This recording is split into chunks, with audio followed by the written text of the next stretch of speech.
Signé Éric Henry. Qui a dit que le bricolage était une affaire d'hommes? Au contraire, de récentes études montrent que 9 femmes sur 10 pratiquent cette activité, mais étrangement, il n'existait aucun vêtement adapté pour elles. Alors pour être bricoleuse et rester féminine, voyez cette initiative d'une jeune femme de l'Oise dans ce reportage de Jean-Paul Delance et Henri Dezonnet. Mesdames, vous êtes passionnées par le bricolage, mais n'avez jamais trouvé de vêtements de travail adaptés à votre féminité. Sachez que dorénavant, une jeune chef d'entreprise de l'Oise a pensé à vous.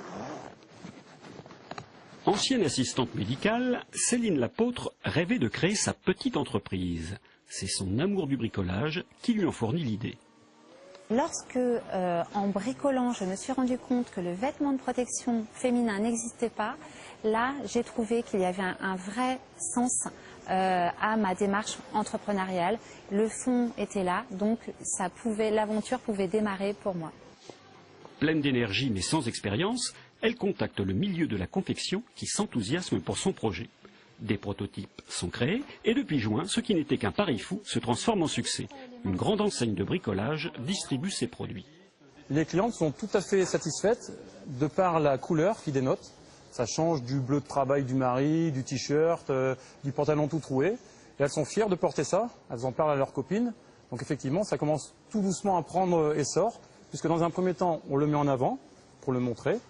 Et de bouche à oreille, maintenant, on sait que ça existe et certaines clientes viennent parce qu'elles ont vu leurs copines avec.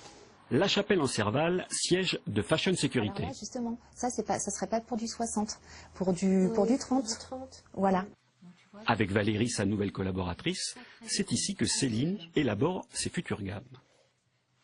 Je pars de mon idée, je prends mes crayons, mes feuilles, je fais mes croquis et ensuite je les remets à une équipe de professionnels qui sont des stylistes, qui vont reprendre mes dessins pour en faire des patronages, faire des gradations.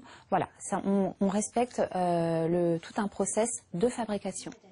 Les vêtements sont fabriqués en Tunisie. En quelques mois, le volume des ventes a décuplé pour atteindre plus de 4000 pièces. Un chiffre qui devrait encore évoluer, d'autres grands groupes de distribution se montrant intéressés. Je vous le disais, le chemin de fer de la baie de Somme reste toujours aussi populaire. Il a battu cette année son record de fréquentation.